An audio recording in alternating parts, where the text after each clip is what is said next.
வணக்கம் தோழர்களே. ருச செய்தியின் வாயிலாக இன்று மீண்டும் உங்களை சந்திப்பதில் பெரும் மகிழ்ச்சி அடைகின்றேன்.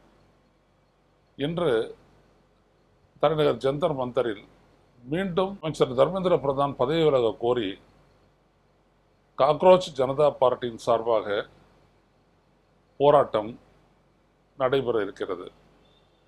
ஒரு வேறுபாடு என்னவென்றால், இன்றைக்கு நடைபெறக்கூடிய இந்த போராட்டம் கல்வி அமைச்சர் தர்மேந்திர பிரதான் பதவியை விட்டு விலகும் வரை இது தொடரும் என்று சொல்லி அதற்கான அழைப்பை விடுத்திருக்கிறது சிஜேபி. நிச்சயமாக அது ஒரு தொடர்ச்சியாக ஒரு போராட்டம் நடத்துவது என்பது மக்களுடைய உணர்வுகளை பிரதிபலிப்பதற்கு சரியான ஒரு வழிமுறை தான் என்றாலும் கூட ஒரு கேள்வி எழுகிறது. மீண்டும் மீண்டும் நான் கேட்பது அதுதான். கல்வி அமைச்சர் தர்மேந்திர பிரதான் பதவி விலகுவதை ஒரு போராட்டத்தினுடைய நோக்கமாக எவ்வாறு நீங்கள் அமைத்தீர்கள்?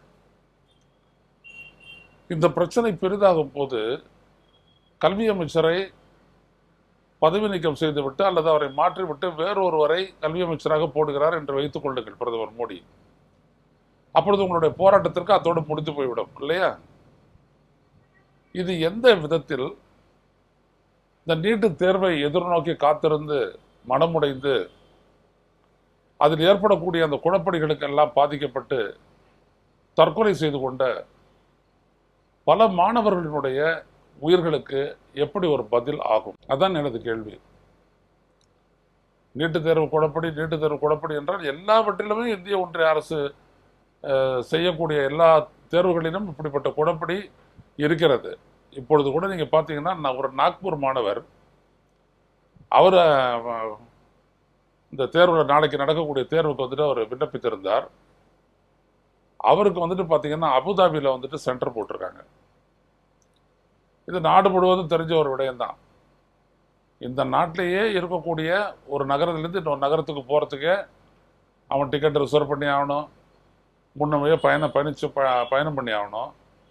ஆனால் ஆன்லைன்லேயே எல்லாத்தையும் பண்ணிக்கிறலான்னு சொல்லிவிட்டு அபுதாபி வந்துட்டு சென்டராக வந்துருக்குது அப்படின்னு சொல்லிட்டு வந்து அவன் ஆச்சரியப்பட்டு இது பண்ணியிருக்கும் போது, இன்னைக்கு நேஷனல் டெஸ்டிங் ஏஜென்சி, இந்த நீட்டு தேர்வை நடத்தக்கூடிய நேஷனல் டெஸ்டிங் ஏஜென்சி சொல்லுது அவர் தான் தேர்ந்தெடுத்தாரு, அவருடைய ஓன் லாகின் வழியா அவர் சூஸ் பண்ணது தான் அது.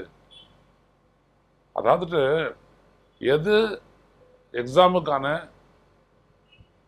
அந்த சென்டரோ மையமோ அந்த மையங்களுடைய பட்டியலை வந்துட்டு இப்போ உலக நாடுகளில் மற்ற இடங்களில் இருக்கக்கூடிய நகரங்கள்லாம் கூட வருதா? அங்கெல்லாம் கூட நீட் ஏஜென்சி வந்துட்டு அது நேஷனல் டெஸ்டிங் ஏஜென்சி தேர்வு நடத்துகிறதா? இல்லை, இந்த நாட்டில் இருக்கிற மாணவர்களுக்கு தானே, அவர்கள் தானே பண்ண போறாங்க. அப்போ அதில் எப்படி அபுதாபி வந்துச்சு பேரும்? முதல்ல எப்படி வரலாம்? யோசிச்சு பாருங்க, எப்படிப்பட்ட ஒரு குழப்படி. அப்புறம் அந்த மாணவரே வந்துட்டு அதை நாங்கள் அதை ரிசால்வ் பண்ணிட்டோம், கரெக்ட் பண்ணிட்டோம். இப்படி கிட்டத்தட்ட 3.25 லட்சம் பேர் பல்வேறுபட்ட சிக்கல்களுக்காக வந்தாங்க, எல்லாத்தையும் ரிசால்வ் பண்ணிட்டு போயிட்டாங்க அப்படின்றாங்க. எழுத போறவங்க 21 லட்சம், அதில் 3.25 லட்சம் பேருக்கு எவ்வளோ இஷ்யூஸ்லாம் இருந்திருக்குதோ அதெல்லாம் ரிசால்வ் பண்ணிட்டு போயிட்டாங்க அப்படின்ட்டு தனது திறமையாக பறைசாற்றுகிறது நேஷனல் டெஸ்டிங் ஏஜென்சி. எப்படி இருக்கு பாருங்க. இப்படிப்பட்ட ஒரு தேர்வு முறை அவசியம் அற்றது என்று தமிழ்நாட்டிலிருந்து நாம் தொடர்ந்து குரல் கொடுத்து கொண்டே இருக்கின்றோம்.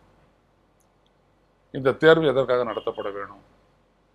இந்த தேர்வு நடத்தப்படாமல் இதுவரை மருத்துவர்களாக ஆனவர்களுடைய தகுதிக்கு என்ன குறைவு? இது எதற்காக? நேரடியாக கேள்வி கேட்டால் அதுக்கு பதில் இல்லை. ஆனால் இவங்க எதற்காக இந்த தேர்வு கொண்டாந்தாங்க அப்படின்றது நித்தி ஆயோகனுடைய வெப்சைட்லேயே இருந்துச்சு. இந்த நாட்டுக்கு நிறைய 7 லட்சம் டாக்டர்கள் வேணும், அது நாடு முழுவதும் வந்துட்டு அவங்க வந்துட்டு படித்து வெளியில் வரணும், அதுக்கு தனியார்களுடைய முதலீடுகளை மருத்துவ கல்வியில் ஊக்குவிப்பதற்காக இந்த நீட்டு தேர்வு நடத்தப்படுகிறது என்று அவங்க பட்டவர்த்தனமாக பச்சையாக சொல்லியிருந்தாங்க. நமது நாட்டினுடைய பொருளாதார நடவடிக்கைகளை எல்லாம் கட்டுப்படுத்தக்கூடியது நித்தி ஆயோக் தான். அவங்கள யார் கட்டுப்படுத்துறது அப்படின்றது உங்களுக்கு தெரியும். உலக வங்கி, இன்டர்நேஷனல் மானிட்டரி ஃபண்டு, மற்ற நாடுகள், கார்பரேட்ஸ், அவங்களுக்கு ஏற்ற மாதிரி தான் அவங்க வந்துட்டு கொள்கை வகுப்பு இருக்கும். அப்ப நீட்டு தேர்வுன்றது உள்நாட்டு அயல்நாட்டு நிறுவனங்கள் முதலீடு செய்து மருத்துவ கல்வி நிலையங்கள் மட்டுமல்ல, மருத்துவ கல்வி நிலையங்களோடு மருத்துவமனையும் செய்து கொண்டு அவர்கள் உருவாக்கலாம், மருத்துவக் கல்லூரிகளை உருவாக்கலாம். அப்போ அதில் யார் படிக்க வருவா? அதில் படிக்க வர்றதுக்காக மாணவர்களை வந்துட்டு ஊக்கப்படுத்தத்தான் நீட்டு தேர்வு வந்துட்டு அதுக்கு ஒரு அடிப்படை தொகுதியாக வச்சாங்க. அதில் இந்த லிஸ்ட்டில் இதெல்லாம் இருக்கும், இந்த கல்லூரிகள்லாம் இருக்கும். அப்படி எத்தனை கல்லூரி தொடங்கப்பட்டது அப்படின்றது வந்துட்டு நமக்கு தெரியாது. நம்ம தமிழ்நாட்டில் அப்படி இல்லை, மற்ற மாநிலங்களில் எப்படின்னு தெரியாது. சரி, அப்படி தனியார்கள் துவங்கி நடத்தக்கூடிய மருத்துவக் கல்லூரியில் என்ன ஸ்டாண்டர்ட் இருக்க போகுது யோசிச்சு பாருங்க. இது வந்துட்டு நேஷனல் மெடிக்கல் கமிஷன் அப்படின்ற ஒரு அமைப்பு ஒன்று உருவாக்கி அதன் மூலம் இதற்கான அப்ரூவல்லாம் கொடுத்துட்டு இருக்கிறாங்க. ஸோ இவ்வளவு ஒரு அரசியல் கட்சிகளுக்கு தெரியும், எல்லாருக்குமே தெரியும். போராடக்கூடிய காக்ரோச் ஜனதா பார்ட்டிக்கு தெரியாதா? இந்த நீட்டு தேர்வு அப்படின்றது ஒரு வீண் முயற்சி, அது முதலீடுகளுக்கு தான் உதவக்கூடியது அப்படின்ட்டு ஒரு பக்கம் முதலீடு செய்து மருத்துவக் கல்லூரி மருத்துவமனைகளை அமைப்பதற்காக தனியார்களுக்கு ஊக்கப்படுத்த இந்த தேர்வு நடத்தப்படுகிறது. இன்னொரு பக்கம் இந்த தேர்வு நடத்தக்கூடிய முறை அப்படின்றது வந்துட்டு பார்த்தீங்கன்னா, கட்டாயம் கோச்சிங் சென்டருக்கு நீ போயிட்டு வந்தால் தான் அதை எழுத முடியும், இல்லாட்டி எழுத முடியாது. அதில் இருக்கக்கூடிய ஆப்டிடியூட் டெஸ்ட்டு மற்ற எல்லாமே வந்துட்டு பார்த்தீங்கன்னா, அதில் போயிட்டு குறைஞ்சது ஒரு 6 மாதம் அது படிச்சுட்டு வந்தால் தான் அதை எழுத முடியும். அப்படி ஒரு திட்டத்துக்கும் கல்வி திட்டத்துக்கும் அப்படி ஒரு தேர்வுக்கும் மருத்துவ படிப்புக்கும் என்ன சம்மந்தம் இருக்குது அப்படின்லாம் பல பல்கலைக்கழகத்தில் உயர் பொறுப்புகள் இருந்தவங்களாம் கேட்டிருக்காங்க. அது எப்போதும் போல மோடியை போலவே இந்த ஏஜென்சிகளும் பதில் சொல்றதில்லை. என்ன அவசியம்? அப்போ 2 லட்சம் 3 லட்சம் 4 லட்சம் கொடுத்து இந்த கோச்சிங் சென்டரில் போயிட்டு படித்து தேர்ச்சி பெற்று வராத மாணவர்கள் கட்டாயம் நீட்டு தேர்வில் வந்துட்டு பாஸ் பண்ணுறது ரொம்ப ரொம்ப கஷ்டம். இப்போ இங்கே சில கல்லூரிகள் சில பள்ளிக்கூடங்கள்லாம் இருக்குது, அவங்களாம் 10ஆவதுலேருந்துட்டு ஆரம்பிச்சிடுறாங்க நீட்டு தேர்வை எப்படி எதிர்கொள்வதுட்டு. அதுக்கு தனி ஃபீஸும் வாங்கிக்கிறாங்க. எப்படி பார்த்தாலும் ஒன்று தான், பணம் இருந்தால் தேர்வு, தேர்ச்சி பெற்றால் மருத்துவ படிப்பு, எல்லாத்துக்கும் பணம் தான். சரி, அப்போ இதில் ஒரு குறிப்பிட்ட மார்க்கு கீழே வாங்கினவங்களுக்கு மருத்துவம் படிக்கிறதுக்கு வாய்ப்பு மறுக்கப்பட வேண்டும்ல. ஒரு பாஸ் மார்க்கு மினிமம் இப்படிலாம் இருக்குல்ல. இப்போ +2 மார்க்கில் வந்து இந்த டிசெண்டிங் ஆர்டர் வச்சுருக்காங்க இல்லையா, அதெல்லாம் கிடையாது. ஃபெயிலான மாணவன் கூட சரி காசு கொடுத்துட்டு மேனேஜ்மெண்ட் சீட்டை பெறலாம், நெகட்டிவ் மார்க்குன்னு சொல்லி அவனும் பெறலாம். ஆக நல்லா கவனிங்க, மருத்துவ கல்வி அப்படின்றது முழுக்க முழுக்க வணிகமயமாக்கப்பட்டு விட்டது. அப்போ ஒட்டுமொத்தமாக இந்த மருத்துவ கல்வியை வந்துட்டு ஒழிக்கணும் அப்படின்றத ஒரு நோக்கமாக வச்சு காக்ரோச் ஜனதா பார்ட்டி இந்த போராட்டத்தை செஞ்சாங்க. அப்படின்னோம்னா தர்மேந்திர பிரதான் இருக்கட்டும், யார் வேணாலும் இருக்கட்டும், 3 கோடி பேர் மெம்பராக இருக்கக்கூடிய ஒரு அமைப்பு இன்னைக்கு சிஜேபி செய்யலாமே. அப்போ ஏற்கனவே இங்கே ரூஸ்டரில் ராகுல் கேட்ட மாதிரி இது ஒரு ப்ரெஷர் குக்கரா? அதாவது மோடிக்கு எதிரான அந்த எதிர்ப்புகளை குறைப்பதற்கு, டைல்யூட் பண்ணுறதுக்கு, சமரசப்படுத்துவதற்காக ஒரு ப்ரெஷர் குக்கர் டெக்னிக். புஷ்ஷன் அந்த ப்ரெஷர் அதிகமான ஒன்று வெளியேறிடுது இல்லையா, அது மேலே வைக்கக்கூடிய வெயிட்டின் காரணமாக. அப்படித்தானும் இது என்று சிந்திக்க வேண்டியது இருக்கிறது. ஏனென்றால் இவர்கள் வந்திருக்கக்கூடிய இவர்களுக்கு இதை பற்றி ஏன் இந்த புரிதல் இல்லை என்பதுதான் எனது கேள்வி. ஒரு சாதாரண ஏழை எளிய மாணவர்கள்லாம் எவ்வளோ பேர் டாக்டர் ஆனாங்க தமிழ்நாட்டில். ஆனால் இந்த தேர்வு வந்துட்டதுக்கு அப்புறம் அந்த அந்த வாய்ப்பை எல்லாத்தையும் அது அடைச்சிடுது.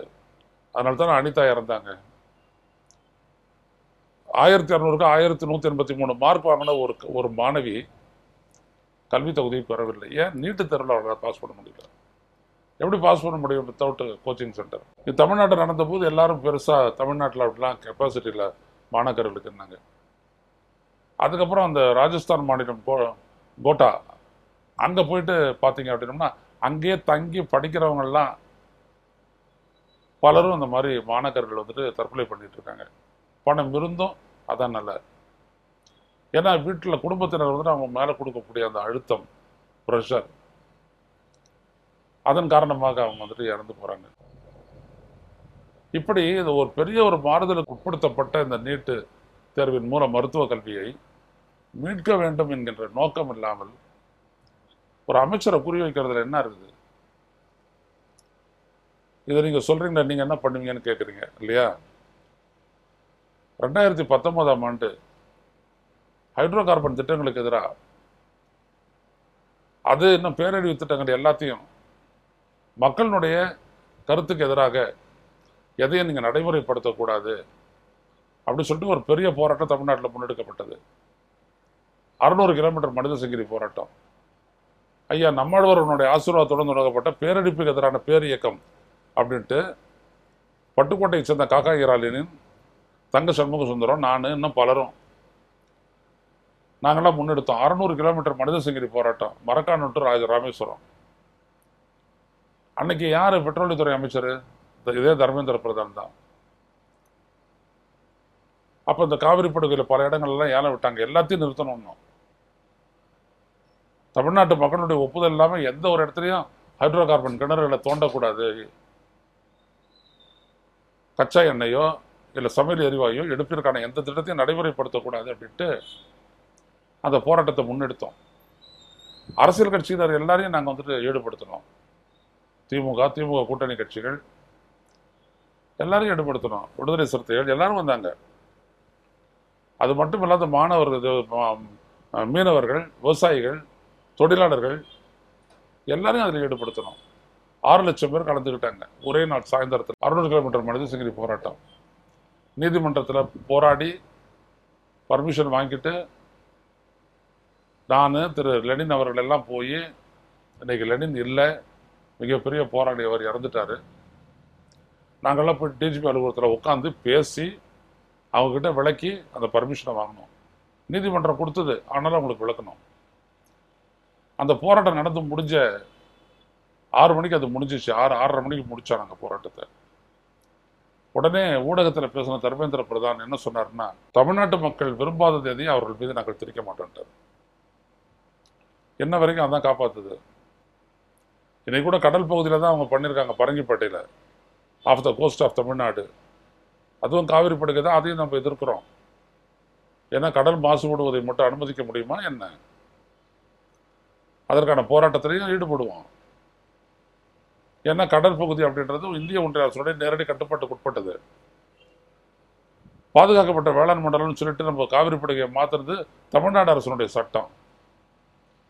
அது கடற்பகுதிக்கு பொருந்தாது. இருந்தாலும் தமிழ்நாட்டுக்கிட்ட ஒரு பர்மிஷன் கேட்டிருக்கான், கொடுக்கக்கூடாதுன்னு சொல்லிட்டு நம்ம விஜய் அரசுக்கு வேண்டுகோள் விடுத்திருக்கிறோம், தமிழக அரசுக்கு வேண்டுகோள் விடுத்திருக்கிறோம்.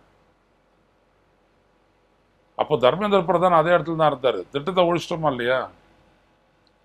ஸோ இப்படி தான் குறி வைக்கணும். ஒழிக்கப்பட வேண்டியது நீட்டு தேர்வு. அந்த தேர்வை ஒழிங்க. அதை விட்டுட்டு தேர்வை நடத்தின முறையில் ஏற்பட்ட குளறுபடிக்கு காரணமாக அமைச்சர் பதவி விலகணும்னா என்னது அது? என்னை பொறுத்த வரைக்கும் அது ஐவாஷ். சிஜேபியினரை நான் கேட்டுக்கொள்கிறேன், இது ஒரு தவறான அணுகுமுறை. ஏன்னா நீங்கள் ஒரு ப்ரெஷர் டாக்டிக்ஸ் பண்ணிங்கன்னா அவங்க ஒரு ப்ரெஷர் டாக்டிக்ஸ் பண்ணுவாங்க. நீங்கள் போராடினீங்க, நாங்கள் ஏற்பட்டோம், அப்புறம் என்னது? அப்புறம் சிஜேபியை கலைச்சிருவீங்களா? மற்ற நோக்கத்துக்காக போராடணும் இல்லையா? அப்போ முதல் நோக்கமே சரியாக இருக்கணும், இதை ஒழிக்கணும். அதனால தான் சொல்கிறேன், இதோட சேர்த்து இவிஎம் வைங்கன்ட்டு. அப்போ தான் அரசு பயப்படும். ஏன் பயப்படுவான்னா, அவனுடைய உயிரே இவிஎம்ல தான் இருக்குது. இதை ஒழிச்சு கட்டிட்டிங்கன்னா அதுக்கப்புறம் மக்கள் குரலுக்கு நல்ல மரியாதை கிடைக்கும். ஏன்னா அதுக்கப்புறம் வாக்குச்சீட்டு, இந்த கபடதாரி வேலையெல்லாம் பண்ண முடியாது. சொல்லுவாங்க முன்னாடியெல்லாம், அதில் கள்ள ஓட்டு போடலான்ட்டு, இப்போ இதில் மட்டும் போகிறதுனா நல்ல ஓட்டா? அதுலையாவது கள்ள ஓட்டு போட்டான்னு சொல்லிட்டு அந்த செய்தி வெளில வரும், மறுபடியும் மறுத்தேர்தல் நடத்தலாம். இதில் எப்படி ஓட்டு விடுது, எப்படி ஓட்டை மாத்துறானுங்க எதுவுமே தெரியாது. எனவே அன்னைக்கு இருந்த போதெல்லாம், வாக்குச்சீட்டு இருந்த போதெல்லாம் மாற்றங்கள் வந்துக்கிட்டே இருந்துச்சு. இப்போ மாற்றங்களே வரல. மாற்றங்கள்லாம் வரக்கூடாதுன்றதுக்காக 2029 ஒரே நாடு ஒரே தேர்தல்னு வச்சிருக்கிறான். அது சிஜேபி எதிர்க்குதா இல்லையா தெரியல. இன்னும் 3 வருஷம் தான் இருக்கு. ரொம்ப அபாயகரமான சூழல் இது. அதனால தான் சொல்ல வரேன், இது நிச்சயமாக ஒரு அரசியல் இயக்கத்தை சிஜேபி அது மறுப்பதற்கு எதுவும் அடிப்படை இல்லை. ஆனால் எடுத்து வைக்கக்கூடிய அதனுடைய போராட்ட நோக்கம் இருக்குங்க, அது மிகவும் கேள்விக்குரியதானது. அதனால தான் சொல்ல வரேன், தர்மேந்திர பிரதான் இல்லை, நீட்டு தேர்வு ஒழிக்கப்படணும். கல்வியை தனியார் மயமாக்குவதிலிருந்து அது அரசுகிட்ட தான் இருக்கணும்னு சொல்லணும். இன்னைக்கு எத்தனை லட்சம் கோடி டேர்ன் ஓவர் ஆயிருக்கு தெரியுமா உங்களுக்கு? போட்டு பாருங்க கூகுள்ல. இப்படிப்பட்ட இந்த கோச்சிங் சென்டர் மூலம் எவ்வளவு கோடி உருட்டி இருக்கிறாங்க, பிரட்டி இருக்கிறாங்க, தேர்த்தி இருக்கிறாங்கன்றது உங்களுக்கு தெரியும். எனவே தான் சொல்றேன், சரியா குறி வைங்க. நீட்டு தேர்வு ஒழிக்கப்படணும்னு சொல்லுங்க. அதோடு இந்த மக்களுக்கு எதிரான அனைத்தும் ஒழிக்கப்படணும். ஜனநாயகத்திற்கு எதிரான இவிஎம் ஒழிக்கப்படணும் அப்படின்னு சொல்லுங்க.